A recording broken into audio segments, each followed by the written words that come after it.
Hey, everybody, welcome back to the podcast. You're listening to the longest running superhero role playing game on Earth. And as always, I'm your host, the Game Master. And today we'll be talking about Superboy Blue, Superboy Red, Supergirl, Wonder Woman, all sorts of things. But before we get into all of that, hit the like button, subscribe, ring the bell, and as always, leave a comment because that really helps us out on our end. We've got a great community here, and it's all thanks to you guys. Thank you so much for being here. With all that said, let's dive in. Prologue to this one takes place on the Kent farm back when Clark Kent was Superboy. One day, a time machine shows up from the 30th century and outsteps a green skinned boy named Brainiac 5. He tells young Clark Kent that the future needs his help, and Clark steps into the time machine, and together they vanish. Which brings us to the main plot of today's game session. Tons of time bubbles materialize in the 30th century. Each one contains a different hero from the past. Each hero has been recruited to fight a villain named Darkseid, who has an army of shadow warriors. Each one of these shadow warriors is based on a specific hero from the past. Clark, aka Superboy Blue, meets Superboy Red for the first time. Brainiac 5 gives Superboy Red a glowing green stone called X Kryptonite, which gives Superboy Red the powers that Superboy Blue has. A brief side note, by the way, is he doesn't have the vulnerabilities, so he has no weakness to the other types of kryptonite. Since most of the Legion of Superheroes members are in sickbay right now, it's up to the heroes from the past to save the day. Just then, they're interrupted by the sounds of an alarm, and Darkseid's Shadow Warriors attack the Earth once more. The Dark Wonder Woman attacks Supergirl, but Kara Zor-El is stronger and wins. Kara then ties up the Dark Diana with her own black lasso. Dark Lantern is defeated by Teen Lantern. Shadow Aquaman is defeated by the young Aqualad, so on and so forth. But the Dark Superman has the powers of an adult Superman, so he's more than Clark can handle. That's when Superboy Red lends a hand, and now it's 2 against 1. So together, the two Superboys defeat the one evil Superman. Clark says it's nice to have a hand for a change. Just then, Supergirl comes over. She has taken notice of Superboy Red and specifically his Valentino effect. So she flirts with him. Clark goes over to where Brainiac 5 is and whispers to him, asking who Supergirl is. Brainiac 5 explains, matter of factly, that she's Clark's cousin from the planet Krypton, and that history shows that she and Superman Red actually get married one day after she's become Powergirl. So that would mean that Superboy Red is actually family too. Clark thinks about telling the two of them what the future has in store for him. But Brainiac 5 explains to Clark what a time paradox is and urges him to just let history play out naturally. Brainiac 5, seeing the dangers of having knowledge of the future, tells everybody that now that they did what they were brought here to do, he's going to go through this army of characters and wipe their memories one by one and then send them back to the year they came from. But Clark doesn't want his memories wiped. He wants to know that he's not alone. He wants to know that he is going to meet other Kryptonians one day and that he's going to have a family who have powers like him. So he flies around 30th century Earth and he finds various gadgets that haven't been invented yet. And one of them is a gadget with the mind shield power. So he uses it. And by doing this, it means that Clark and his cousin Kara and Superboy Red retain their memories. They're immune to the mind wiping Brainiac does later. And then when they are put in their time bubbles, instead of returning to the year that that particular time machine was programmed to return to, they all set the controls for Kara's era, which is 1959. So they go there. And Clark, by the way, thinks it's really cool because from his point of view, it's the future. Once they arrive and the time bubbles automatically return to the Legion of Superheroes in the 30th century, Superboy Red asks Kara out on a date, and she accepts. After that, she leaves, and Clark says that if Red were to marry his cousin, that would mean that the two boys would also be cousins. Red says that he'd be kind of into that, and the two guys start to hang out, and they get along incredibly well. Superboy Red tells some jokes, and Clark laughs a lot. Just then, Mr. Mxyzptlk appears. He rubs his hands together and he says that one caped clod is always fun. And now there's two of them. And he adds that it's he who is going to get the last laugh. So Superboy Red says, "What's your game, imp?" And with that, Mxyzptlk creates some red kryptonite. As soon as he does, Clark Kent's eyes turn red. Superboy Red sees this and gets worried. Mxyzptlk then becomes invisible so that they can't see him, but he can watch everything unfold. Superboy Red asks Clark if he's all right, to which Clark grins and says he feels fine. Clark adds that red kryptonite has a completely random effect on him every time he encounters it. Superboy Red tells Clark that his eyes are red now, and Clark says, well, maybe that was the effect.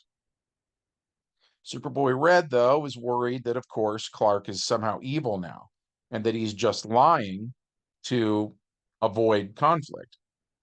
But Clark jokes around with him. And in fact, you might say that Clark has a super sense of humor.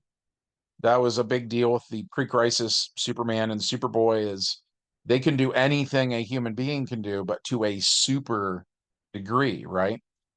So he starts to tell jokes, and they are so funny that Superboy Red's sides hurt. But Clark stops telling the jokes and he lets Superboy Red catch his breath. So that makes Superboy Red think, well, maybe he's not evil, maybe it did just like turn his eyes red. So after that, the two boys go to a diner. And while they're there, they eat cheeseburgers and fries. Superboy Red has a strawberry milkshake, while Clark has a root beer float. And after they eat, they decide to fly around the world and use their telescopic vision to see what the world of 1959 looks like. And while they're doing this, the boys stumble upon Paradise Island. And this is where we find out what that red kryptonite did. Clark sees Wonder Woman and falls in love. Superboy Red comments on how Diana does have the beauty of Aphrodite. And Clark turns to him and with like a venomous tone of voice, he says, "You're dating my cousin. You stay away from Wonder Woman." Superboy Red puts his hands up, kind of like that no offense gesture. And he says, "I only meant that I get it. That's all." But Clark grabs Superboy Red and flips him over his shoulder, throwing him down to Paradise Island, where he goes through a marble pillar and gets stuck in the stone. Superboy Red is dazed from the surprise attack. The Amazons are angry that the Superboys are even here. One of them says men are not permitted to set foot on Paradise Island. Superboy Red says technically he's embedded in marble and his feet aren't touching the ground. Then it's Clark's turn. He flies over to where Superboy Red is and kicks him in the groin as hard as he can. Superboy Red is knocked through the marble like a hot knife through butter, and the knockback damage from Clark's attack sends Superboy Red skipping across the ocean like a stone. Mixia Spitlick, who's still invisible, laughs and laughs at this. He is having an awesome time. Clark, meanwhile, flies after Superboy Red, who manages to control the movement, and he goes from tumbling to sort of gliding close to the ocean's surface. Clark pursues Red, shooting heat vision at him, but the blasts miss, and the water becomes steam. The area where this fight is taking place starts to become very, very foggy. Superboy Red says, "We were like brothers today. What's gotten into you?" Clark says, "Haven't you ever heard that even brothers fight?" Superboy Red says, "I don't want to fight you, Clark." Clark says, "Yeah, I wouldn't want to fight me either." Clark uses super speed.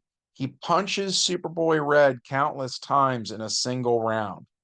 Superboy Red tries to catch Clark's fist, but he fails. The two boys continue to fight, but no matter what Superboy Red hopes to accomplish, throughout this entire game, his dice refuse to roll high. Clark knocks Superboy Red onto the beach of Paradise Island, where Red is on all fours, kind of in the, what do you call it? Surf, where the water's coming up over him, but his head is still above water. So Superboy Red, whose face is beaten and bloody, tells Clark, with what he thinks might be his last breath, that it's not nice to use X-ray vision to look through women's clothing. Clark says he can do whatever he wants, and nobody on the planet can stop him. That's when Wonder Woman lassos Clark and then knocks him out. She walks out into the shallow water where she finds Superboy Red laying there, and he looks like he just went 10 rounds with Muhammad Ali.